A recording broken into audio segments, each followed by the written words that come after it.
Hola a todos, ¿cómo están? Bienvenidos a mi canal, mi nombre es Andrés y bienvenidos a este espacio que llamo Reflexiones de Vida.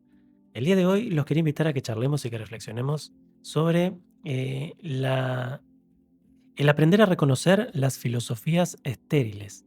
¿Qué quiere decir una filosofía estéril? Quiere decir que es una filosofía que en la medida en la que yo la sigo, en la medida que yo practico los postulados que esa filosofía me entrega, empiezo a reconocer que hay cierta esterilidad, que hay cierta incapacidad de producir frutos, que de aquello que yo estoy estudiando, aquello que estoy analizando, aquello que estoy comprendiendo, no tiene vida, no tiene forma de fructificar. Cuando hablamos de un suelo estéril, de lo que estamos hablando es de precisamente un suelo que no tiene los suficientes nutrientes, que no tiene la suficiente agua, que no tiene la capacidad de producir un fruto, de que algo crezca en ese suelo. Entonces, el suelo existe, si se dan cuenta, el espacio físico está presente. Ahora, ese suelo carece de ciertas características que le permiten fructificar, que le permiten brindarnos frutos, que le permiten cómo crecer, que algo nazca de ahí, que haya vida. Entonces, un suelo estéril podemos decir que es un suelo que es carente de vida, que no tiene la habilidad de cómo reproducirse, que no tiene la habilidad de tener biodiversidad dentro de ese mismo suelo. Entonces, cuando hablamos de la mente, cuando hablamos del espacio interno, hablamos de nuestro corazón, hablamos de nuestro psique, podemos hacer como una metáfora y trasladar este concepto precisamente ahí y empezar a reconocer que muchas filosofías lo que logran es crear en el suelo de nuestra mente cierta esterilidad, cierta incapacidad de que en ese suelo se produzca vida. El reverso de la moneda de este concepto sería un suelo que no está lo suficientemente trabajado, que tiene mucha fertilidad, que tiene como mucha, sí que ha dado como muchos frutos, que hay como cierto caos dentro de ese suelo y ese mismo caos genera como desorden dentro, ¿no? Que no se puede como caminar, que los árboles no te permiten como estar, no hay suficiente luz de sol en el suelo, como que hay tanto, ha fructificado tanto que no hay suficiente orden, que la persona se pierde en un proceso caótico interno, ¿no? Entonces, también podemos verlo eso como una metáfora de ver cuándo se nos sale de control el bosque interno, ¿no? Los mundos internos. Hay un libro muy interesante que es El Principito que habla de que él tiene un planeta muy chiquito y en ese planeta caen semillas de baobabs, que los baobabs son como, bueno, son estos árboles de, creo que están en, no sé si en Singapur, no me acuerdo en qué, o en alguna parte de África, no me acuerdo. Este, mm, Esos árboles son árboles muy grandes, muy, con una raíz muy grande y con un tronco muy ancho. Entonces, en este libro usa esos árboles como un ejemplo de un árbol que él tenía que cortar. Caía esa semilla y él donde veía el brote del baobabs lo tenía que arrancar porque en el momento que el brote crecía se salía de control y le podía llegar a romper el planeta porque era un planeta muy chiquito. Entonces esto es un poco lo mismo, ¿no? Es cuando hay que aprender a encontrar el balance de que nuestro jardín interno crezca con suficiente balance, diferentes como frutos, y que esos sean los frutos que elijamos y que esos frutos no sean como saludables y que haya una retroalimentación positiva en cada uno de ellos. De esta manera, bueno, podemos verlo como una metáfora, es decir, cuando seguimos una filosofía que es muy estéril, que no me permite que nada crezca en mi mundo interno, y cuando sigo filosofías que son sumamente fructíferas, pero que son muy caóticas, que dan como mucho fruto y se vuelve caótico mi mundo interno. Acá como ejemplo podríamos decir que entonces que una filosofía estéril o una filosofía como, este, sí, podemos ver en este ejemplo como filosofías excesivamente simplistas o filosofías que sean como muy represivas. Entonces, una filosofía estéril sería aquella que nos enseña a reprimir, que nos enseña a quedarnos, que nos enseña, también podemos decir filosofías simples que nos enseñen a, este, como salirnos de los sistemas actuales, salirnos de los sistemas sociales, salirnos de los sistemas familiares, salirnos de los sistemas creados por nuestras sociedades, o también filosofías que señalen que todo está mal, que todo es malo, que todo lo que se creó no funciona o que lo que se creó son todos paradigmas viejos que hay que derrocar. Y por el otro lado, una filosofía caótica podría ser una filosofía que nos enseñe a este, que sea excesivamente compleja, que sea como muy este, difícil de llevar a la práctica por su complejidad, o incluso también que nos enseñe a ser excesivamente abiertos, excesivamente, si una es muy restrictiva, la otra nos podría enseñar, una filosofía caótica nos podría enseñar este, a estar completamente abiertos, a estar completamente expuestos, a no cuidarnos, a creer que si yo tengo un pensamiento positivo, nada me va a pasar. Entonces yo puedo decir, bueno, tengo un encuentro íntimo con alguien y no me cuido porque tengo una idea de que si, no si yo estoy, no sé, en Dios y creo que todo va a estar bien, no me va a pasar nada. Pero ahí es como esa idea, ¿no? Hay un cuento muy interesante que hay un creyente que cree mucho en Dios y hay una inundación. Y en esa inundación la persona se sube al techo y se está hundiendo, la casa ya está toda hundida y le falta poquito para que le llegue a la persona, ¿no? Entonces en ese tiempo pasa un vecino en un barco, en un bote y le dice, vení vecino, te llevo. Y él le dice, no, Dios me va a salvar. Al rato llega sí, como un barco, un bote de salvavidas de los bomberos y le dice, venga señor, súbase que lo llevamos. Y el señor le dice, no, Dios me va a salvar. Y a lo último, yo cuando estaba el agua que ya no podía sostenerse en la casa, llega un helicóptero y le dice, súbase señor que lo llevamos. Y el hombre le dice, no, Dios me va a salvar. Entonces el hombre se termina ahogando, llega al cielo y Dios le dice, bueno, ¿cómo estás? ¿Cómo viviste tu vida? ¿Qué sé yo? Y el hombre le dice, estoy muy enojado porque no me salvaste. Y Dios le dice, ¿cómo que no te salvé? Te mandé al vecino, te mandé al bombero, te mandé al helicóptero y no te subiste a ninguno. Entonces ahí es como que muestran esta cuestión, ¿no? Esta cuestión de no como, como excesivamente simplista la idea de creer que Dios lo va a salvar y no entender que hay un sistema mayor, ¿no? Y que ese sistema mayor también está hablando de Dios. Que no se trata de que vos como individuo tengas la firme certeza y convicción de que nada te va a pasar, sino que entiendas que estamos en un mundo abundante que constantemente está interrelacionado y que es precisamente en esa interrelación que nos podemos como salvar o nos podemos como ordenar. Y no sería salvarnos, sino como encontrar una forma sana de experimentar la vida como individuos y como sociedad. Y acá precisamente es entender que, bueno, que las cosas que nos suceden, que los desafíos que nos encontramos en nuestra vida, también hablan de nosotros. Entonces nos toca encontrarnos a nosotros en esos desafíos, como he hablado en otros videos. Si yo no comprendo que el desafío que estoy viviendo, que el hecho de que mi casa se está hundiendo está hablando de mí, yo siento que las cosas son externas a mí. Y bueno, volvemos a estas filosofías simplistas que nos sacan un poco del sistema y no comprendemos que el sistema lo creamos nosotros, es el sistema que nosotros estamos como construyendo con nuestras acciones, con nuestra forma de vivir, con nuestra forma de entender el mundo. Es el sistema que estamos construyendo. Entonces ese sistema habla de nosotros. Y la dificultad o las como oportunidades que se nos abren en nuestro sistema de vida también están hablando de nosotros. Entonces cuando entendemos esto, nos salimos un poco de estas filosofías y comprendemos que es más, ni tan simple ni tan complejo, sino más bien como encontrar un balance entre yo construir o encontrar una filosofía que me ordene como individuo, pero a su vez que me ordene también en el mundo en el que vivo, en interrelación con los demás.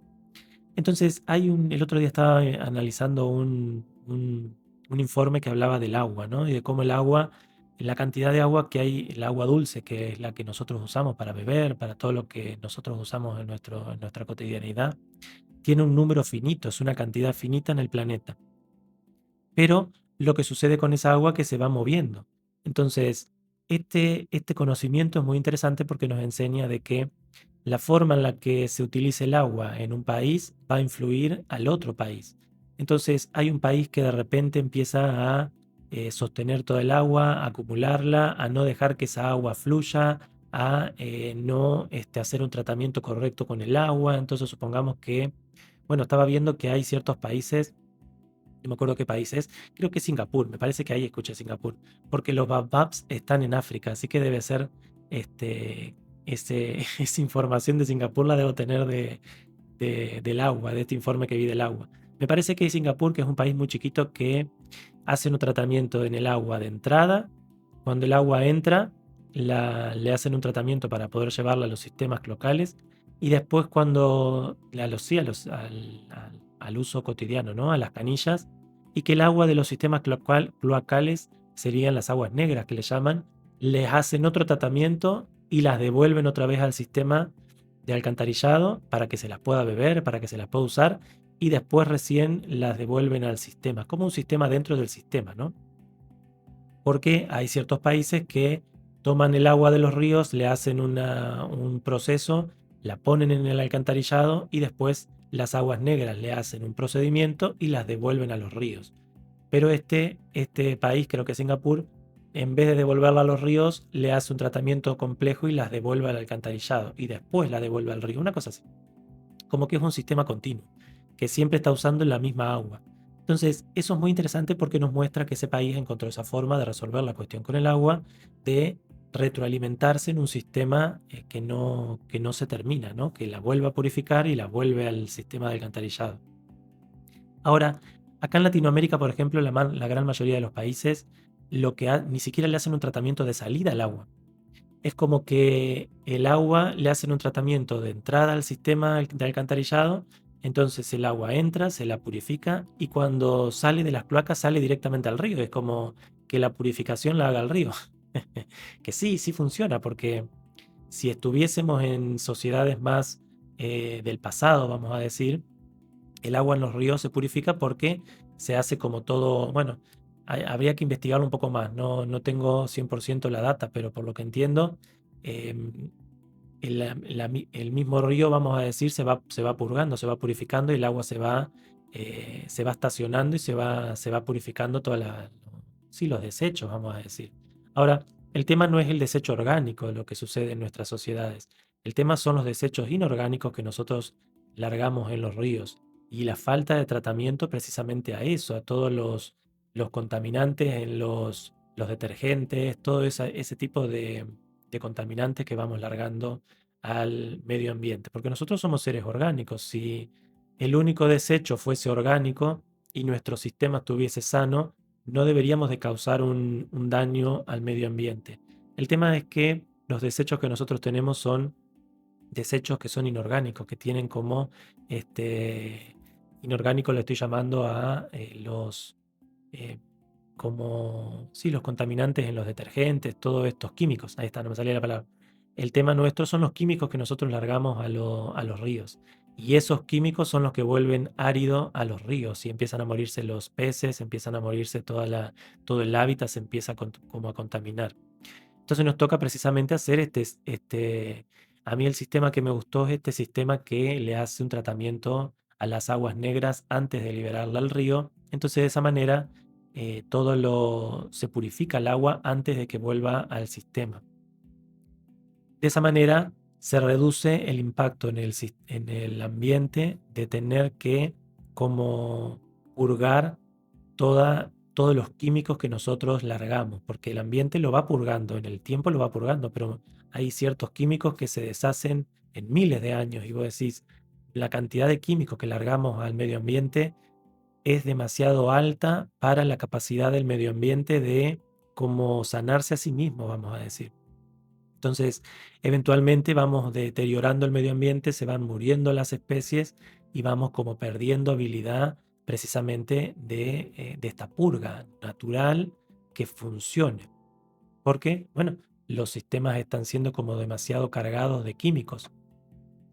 Ahí mi mirada más sin tanta investigación. Por supuesto que quienes están investigando el impacto medioambiental tienen muchísimos más datos y a mí me encanta, pero bueno, no me he puesto como a investigar las cifras tan al 100% como para poder explicarle eso. Lo pueden como buscar y como analizar de ver cuánto el ser humano está impactando en el medio ambiente y que el mayor impacto no es solamente los químicos que largamos como individuos, sino los químicos que utilizan las empresas.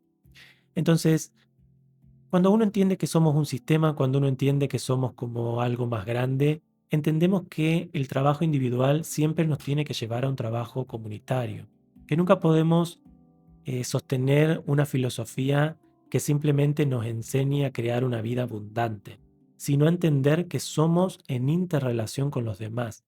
Entonces, por más abundante que sea tu vida, por más que vos tengas una vida rica, por más que vos tengas una vida en la que sientas confianza con el mundo y bla, nada de eso puede funcionar si vos no adquirís una filosofía que esté activamente trabajando para que el mundo se ordene. Y eso es lo que yo veo como falta en muchos terapeutas y muchos comunicadores que hoy día están hablando en nuestra sociedad y que me encanta porque me encanta la habilidad que tenemos con YouTube de poder llevar información a muchas personas. Ahora, yo siento que hay una falta de compromiso real con la utilización de este medio y el entender que no es un medio, es como hablaba en el video anterior, ¿no? El tener un gran poder tiene mucha responsabilidad. Entonces, muchas veces no nos damos cuenta de que estamos sosteniendo filosofías egoístas a la hora de creer que un recurso puede ser utilizado con fines personales sin tener ningún precio que pagar, sin tener ningún costo. Es como decir, a ver si lo explico un poco más, yo valerme del poder que me da el que mi palabra llegue a miles de personas para compartir una información que no la tengo lo suficientemente probada, chequeada y que lo hago más bien para un medio para yo obtener bienes, para yo obtener ingresos.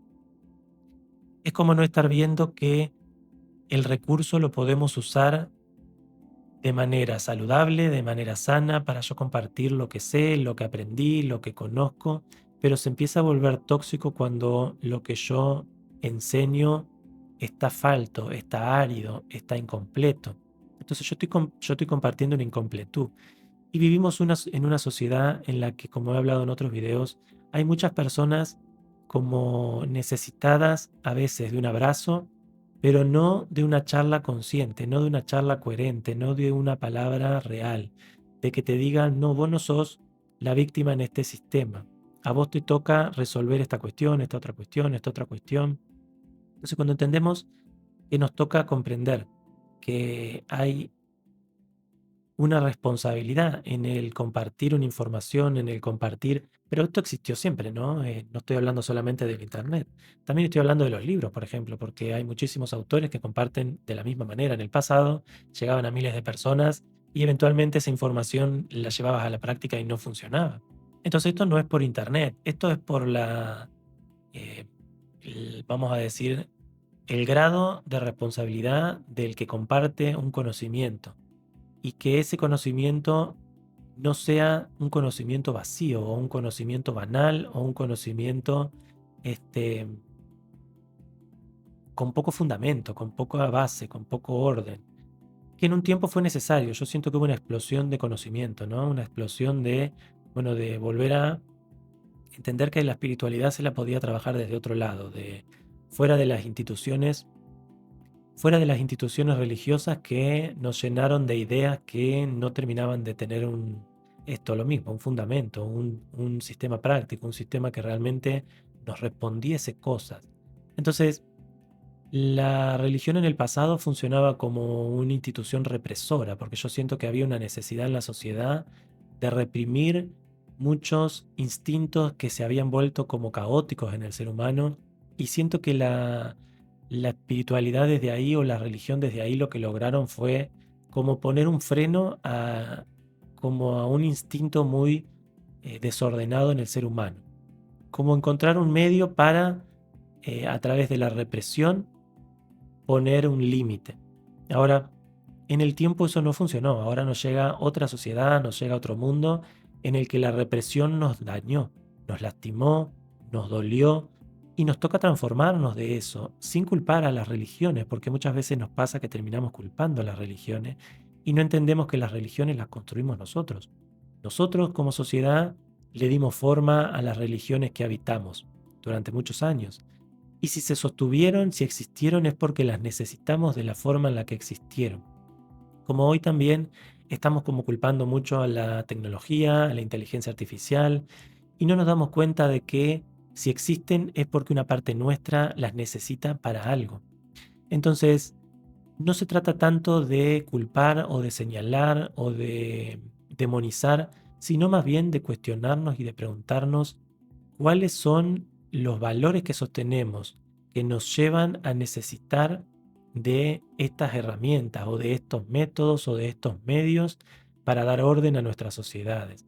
Entonces, si existió durante mucho tiempo un gobierno represor en el que a través de la violencia le ponía límites a la sociedad, entonces estamos hablando de una sociedad que no tenía suficiente responsabilidad personal como para llevar adelante la sociedad sin esa represión, sin esa mano dura, sin ese golpe, sin esa fuerza represiva.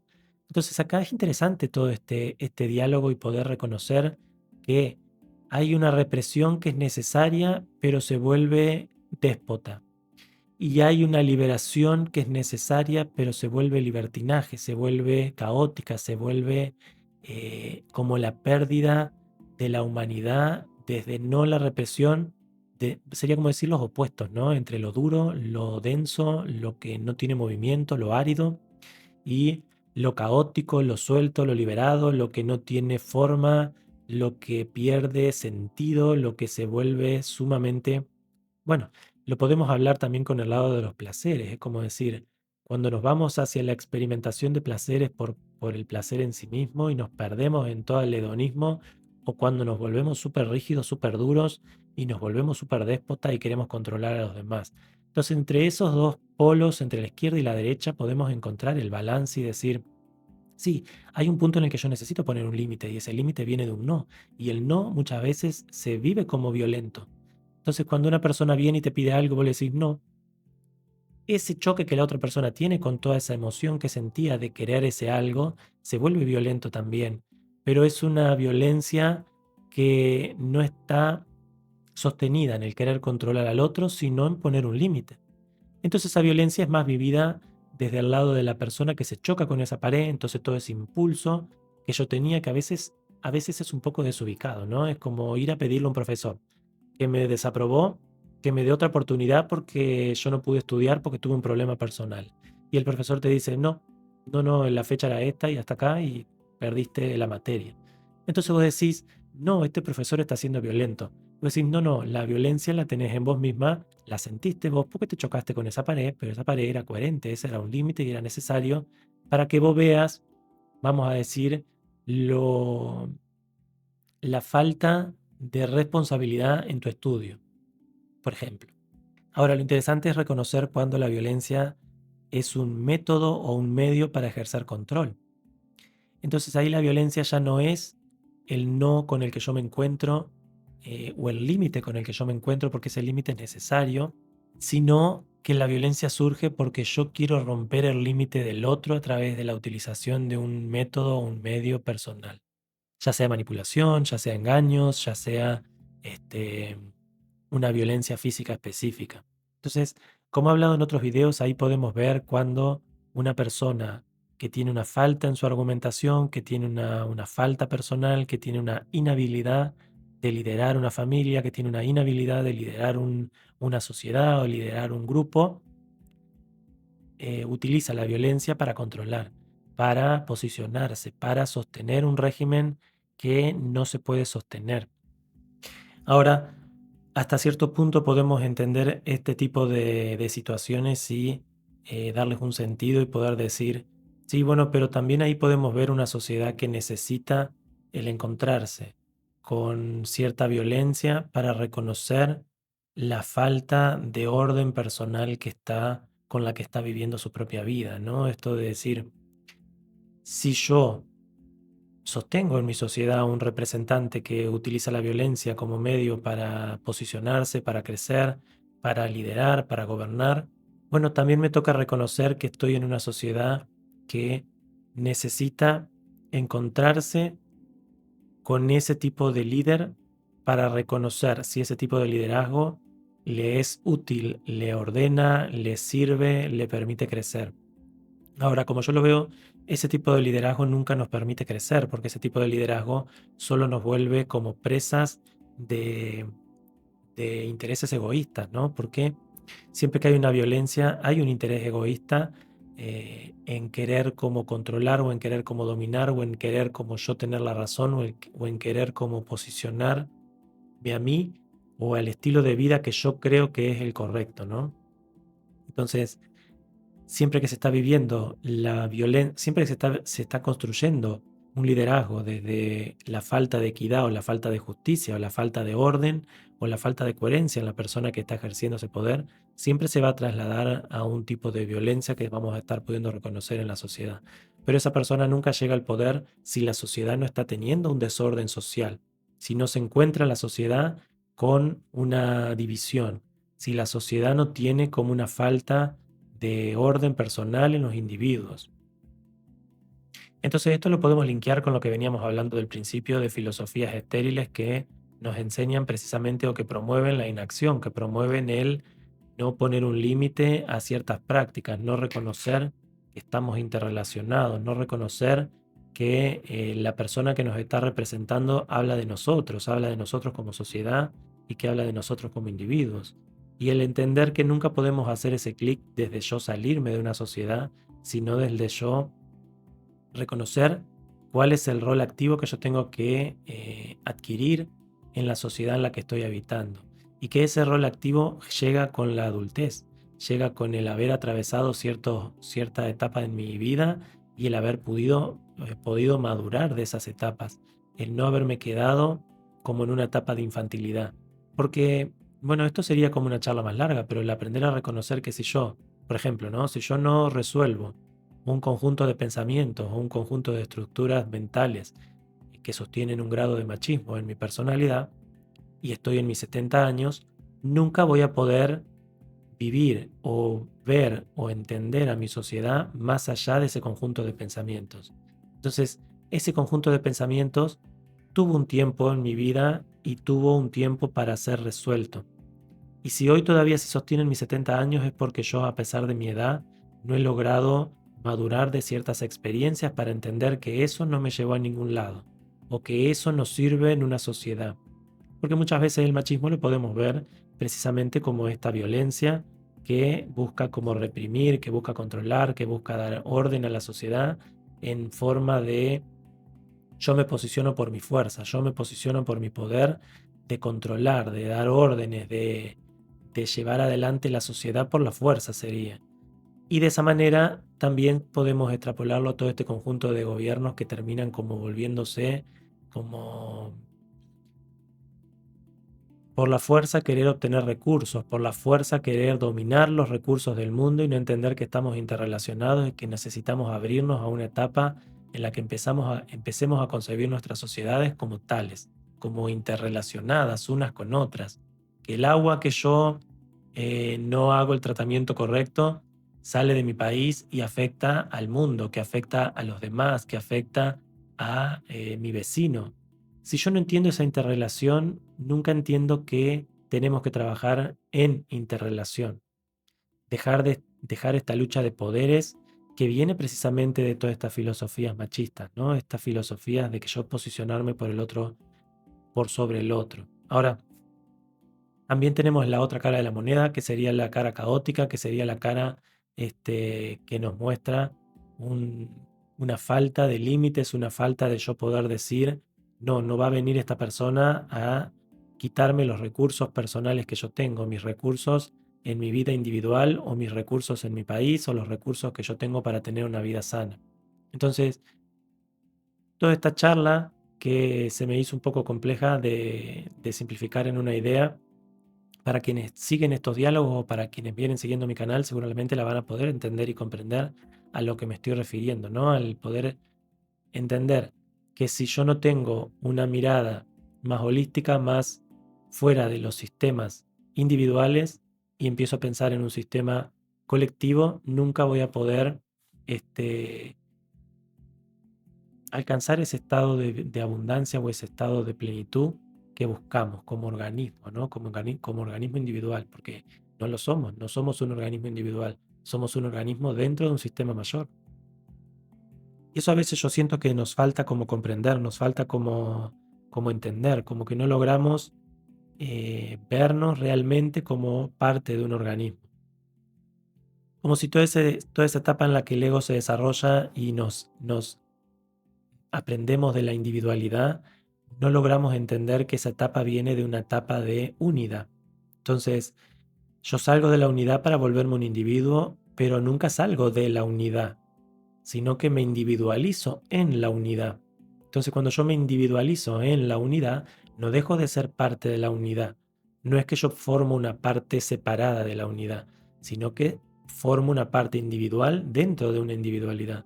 Tomo mi individualidad dentro de una unidad, un conjunto sistémico, un conjunto complejo.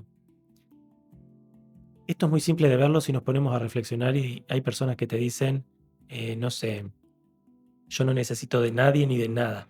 Y yo te digo, sí, bueno, y deja de respirar. Deja de respirar o deja de tomar agua a ver si no necesitas de nada. Y ese aire que respirás, si el otro te lo contamina, ¿no vas a necesitar que ese otro deje de contaminar? ¿No vas a necesitar ir a tu vecino y decir, deja de contaminar este ambiente porque yo lo estoy respirando? Entonces yo estoy necesitando de ese vecino que deje de hacer algo. Entonces ahí yo necesito del otro que actúe de una manera que sea ordenada en el sistema. Entonces la idea de este yo no necesito nada de nadie ni de nada no existe, es falsa. Es solamente una idea de este conjunto de filosofías individualistas que nos llevan a querer vivir vidas como islas, como alejados, como no entendiendo un sistema mayor en el que estamos viviendo, que estamos respirando, que estamos como habitando.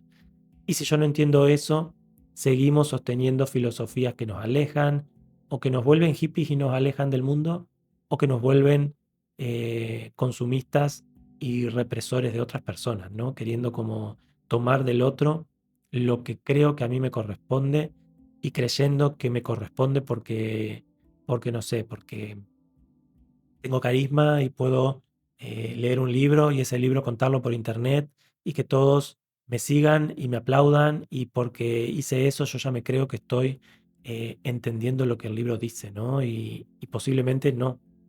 También vemos esto, ¿no? En nuestras sociedades y lo podemos reconocer. Y es muy interesante porque incluso yo, al decirlo, también formo parte de todas estas personas que está como compartiendo una información. Entonces también es como poner mi propia voz y mi propia palabra en tela de juicio y decir, bueno, pero ¿cómo sabes que lo que vos estás compartiendo es real o no? Ahí nos toca el trabajo personal a todos de decir, bueno, sí, yo puedo escuchar a esta persona decir esto, pero también esta persona se puede estar equivocando y puede estar teniendo una mirada en caos de lo que él mismo está expresando, ¿no? O de los mismos autores que él ha leído y que cree entender.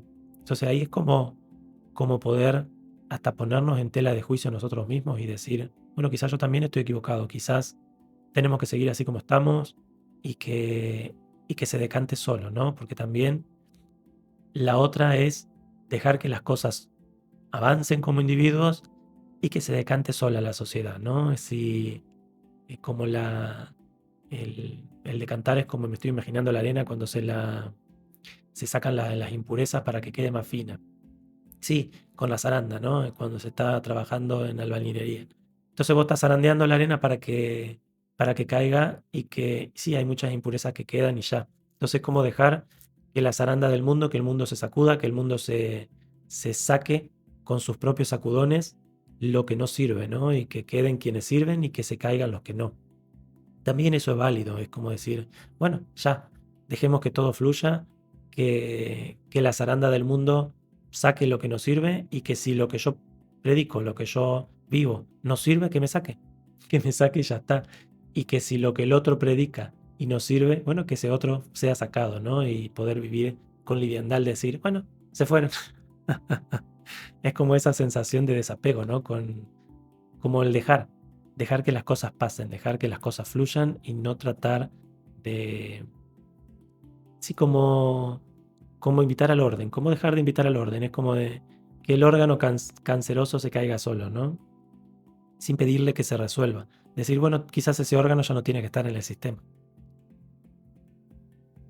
Ahora, llegados a este punto de la reflexión y encontrándonos con esta idea, también nos encontramos con una pared.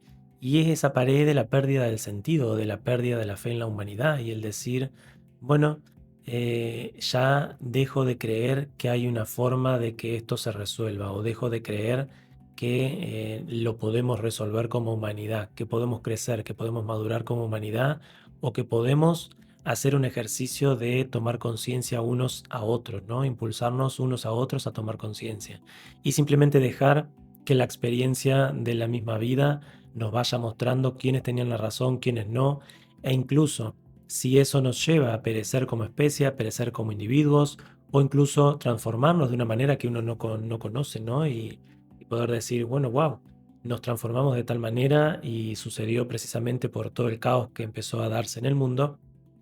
Caer en esas filosofías también nos dejan como en una sensación de nihilismo, como de ya no importa, no tiene sentido el promulgar el orden, el promulgar que la gente tome conciencia, el promulgar sociedades más sanas o el promulgar sociedades más en orden o en armonía o el promulgar la salud. Entonces cuando uno empieza a perder el sentido, ¿no? Y empieza a decir, bueno, entonces tal vez no tiene sentido el hacer este trabajo, el impulsar el cambio, el impulsar transformaciones, tal vez no tiene sentido. Cuando llegamos a esas conclusiones es preguntarnos, pero esta idea de que no tiene sentido, ¿a quién le sirve? ¿A quién le sirve? ¿Quién se beneficia si yo pierdo el sentido, pierdo el interés por resolver el mundo y simplemente dejo que las cosas pasen?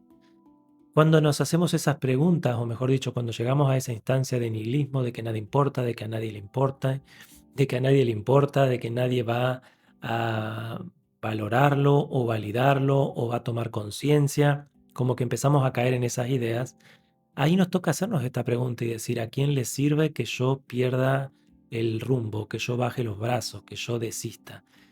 Y ahí nos terminamos de reflexionar y decir, si yo bajo los brazos, si yo dejo de reclamar orden, si yo dejo de reclamar que quienes están contaminando dejen de contaminar, si yo dejo de reclamar, si yo dejo de pedir, si yo me dejo de esforzar porque el mundo mejore, quienes ganan es las personas que se están volviendo millonarias con la destrucción del mundo, con el utilizar los recursos de manera insensata, el utilizar los recursos de manera egoísta, porque esta charla se termina resumiendo en de qué manera estamos utilizando nuestros recursos, tanto los recursos físicos de nuestra tierra, el agua, eh, los suelos, el aire, todos los recursos que tenemos, como los recursos humanos. ¿De qué manera estamos utilizando el recurso humano con el que contamos, ¿no? Las habilidades que las diferentes personas tienen? ¿Cómo estamos utilizando el recurso humano? Y en una etapa de la sociedad en la que nos está invitando a pensar que el ser humano tiene que ser reemplazado por una máquina pensante, una máquina reflexiva, una máquina que nos dé respuestas, en una época de la sociedad en la que está existiendo esto, nos toca hacernos la pregunta y replantearnos qué es ser un ser humano y cuál es el valor que ser un ser humano tiene y cuál es el valor que yo puedo aportar en mi sociedad. Entonces, llegar a estas conclusiones, llegar a estas reflexiones es ir un poco más profundo y entender que no se trata de simplificar el camino para aquellas personas que nos quieren convencer de que esto no se puede, porque esa parte que nos quiere convencer de que esto no se puede es nuestra propia parte interna, es la propia comodidad del ser humano de no salir de su zona de confort, de no incomodarse, de no traspasar el proceso de cambio, porque todos quienes hemos vivido un proceso de cambio en nuestras vidas, que hemos dejado una carrera, que hemos dejado una ciudad, que hemos dejado una familia, que hemos dejado una pareja, todos los que hemos atravesado un proceso de cambio, sabemos que el cambio nos incomoda, nos da miedo, nos entristece, nos deja en una etapa como de mucha búsqueda interna, ¿no? Sí, de mucho dolor personal, de entender que la forma en la que yo estaba viviendo mi vida no me estaba siendo suficiente. Entonces, antes de atravesar ese cambio, yo necesito entender que ese cambio me va a transformar y que esa transformación me va a doler y que tengo que abrirme a ese dolor como parte de mi crecimiento. Ahora muchas veces no queremos hacer eso, nos queremos mantener ciegos y no entendemos que es esa misma pulsión de querer que las cosas se mantengan igual la que nos hace construir métodos para que no nos incomodemos, que se mantenga el status quo, que se mantenga los sistemas que se están sosteniendo, aunque contaminen, aunque destruyan, aunque te lastimen. Entonces eso también lo podemos extrapolar a nuestras sociedades, como si empezamos a ver el individuo que prefiere vivir cómodamente una vida que lo destruya, Entonces prefiere sostener el alcohol, prefiere sostener el cigarrillo, prefiere sostener vínculos tóxicos antes de incomodarse a tener que transformarse y crecer más allá del cigarrillo, crecer más allá de los vicios, del alcohol, crecer más allá de los vínculos tóxicos. Preferimos destruirnos como individuos antes de hacer una transformación personal, porque la transformación personal nos incomoda, nos duele, nos molesta y no queremos hacerla. Entonces, entender esto es entender que como sociedad nos pasa lo mismo. Estamos en las puertas de una decisión, de una toma de conciencia, de un darnos cuenta de que hay algo más que hacer con nuestra sociedad, que hay un camino que necesitamos hacer, que necesitamos transformarnos. Estamos en las puertas de esa transformación y hay muchas personas que se están abriendo y muchas personas que todavía eligen la comodidad, eligen el sostener los viejos sistemas. Y es válido porque, como toda transformación personal, tenemos una lucha, ¿no? Una lucha interna de argumentos, una lucha argumental en nuestra mente que nos dice, cambiemos el trabajo, y otra que nos dice, no, esto me sirve. Aunque no me guste, aunque me lastime, aunque me canse, aunque me molesta, estoy cómodo. Entonces, esa lucha argumental en mi mundo interno es la misma lucha argumental que tenemos en nuestras sociedades. La forma en la que estamos viviendo nuestras sociedades nos lastima.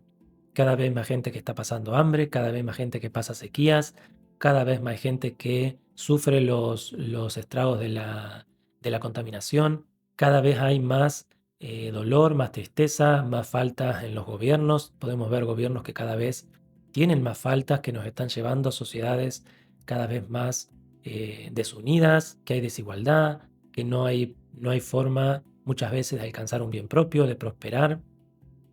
Y nos terminamos convenciendo de que es el viaje individual el que nos va a resolver la cuestión, el que nos va a rescatar. Y como yo lo veo, el viaje individual nos rescata como individuos, pero sin el viaje social que nos rescate como sociedad, nunca vamos a poder dar un paso más allá. Porque la sociedad es el conjunto humano con el cual estamos conviviendo y construyendo nuestra vida, nuestro sistema mayor. Entonces siempre el rescate individual tiene que llevarnos al rescate colectivo. Sin ese rescate colectivo, nunca terminamos de hacer el camino, nunca terminamos de hacer la transformación. Entonces todas las personas que estamos tomando conciencia, que estamos entendiendo que hay un viaje que hacer, entendemos que viene con mucha incomodidad, que viene con mucho dolor, que viene con una sociedad que se va a tener que replantear cosas, que va a sufrir, que nos va a doler, que vamos a tener que ver sistemas caer, que vamos a tener que ver, sí, como vamos a tener que ver el dolor humano que hemos estado cargando todos estos años. Pero si no nos abrimos a entender que el mantener los ojos cerrados no nos transforma y solamente nos deja siendo ciegos y nos deja como vulnerables a todos aquellos que se benefician con esa ceguera, si no entendemos eso, nunca damos los pasos a decir, bueno, yo prefiero sufrir este dolor y transformarme y no quedarme en una zona de confort que me está destruyendo y me está deteriorando igualmente. Simplemente que se siente más cómoda. Se siente más cómoda porque yo no me encuentro con el dolor. Simplemente vivo desde una ceguera. Y como muchas veces yo hablo con mis consultantes y también acá en el canal, la ceguera es más sencilla porque no nos muestra lo que nos duele.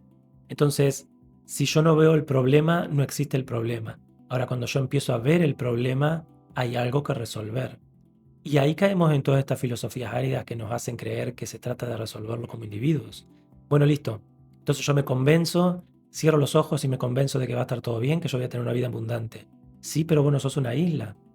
Tarde o temprano te vas a encontrar con la realidad del mundo, porque el mundo somos nosotros también, cada uno de los individuos. Entonces, no podemos transmutar o transformar nuestra visión individual si no logramos transformar el mundo en el que vivimos, porque si no, pierde el sentido. Es facilísimo decir como individuo me resuelvo solo. Por supuesto que lleva sus desafíos, pero en última instancia llegas a un punto en el que, bueno, te puedes resolver y decir, así sea la forma que sea que le hayas encontrado vivir tu vida, le puedes dar un sentido y decir, bueno, listo, yo ya me resolví como individuo, me puedo ir al campo, vivir solo, con frutas y cultivando mi comida y ya, se acabó el problema del mundo. No, no, no, el problema del mundo sigue estando ahí, solamente que vos te alejaste, te volviste una isla y creíste que eso resolvía la cuestión. Pero seguramente a algo estás ciego. Seguramente estás cerrando los ojos a un dolor personal que no estás resolviendo y que tarde o temprano te va a pasar factura. Esa es mi invitación con el video de hoy, que podamos comprender que siempre, tarde o temprano, aquello a lo que ignoramos vuelve a golpearnos la puerta, porque es parte nuestra, es parte de nuestro mundo, es parte de nuestra experiencia humana. Entonces, no podemos alejarnos de lo que somos. No podemos alejarnos de lo que somos. Tarde o temprano vuelve a golpearnos nuestra puerta, como un dolor en el pasado que vuelve a repetirse en nuestra historia, un dolor en el mundo vuelve a repetirse para que lo sanemos como sociedad. Y hoy como sociedad no queremos asumir que hay un trabajo colectivo que hacer, que hay un consenso de ideas que tener, que hay un norte que necesitamos construir. Espero que les guste esta reflexión. Muchas gracias por acompañarme en este viaje. Les mando un gran abrazo y hasta la próxima.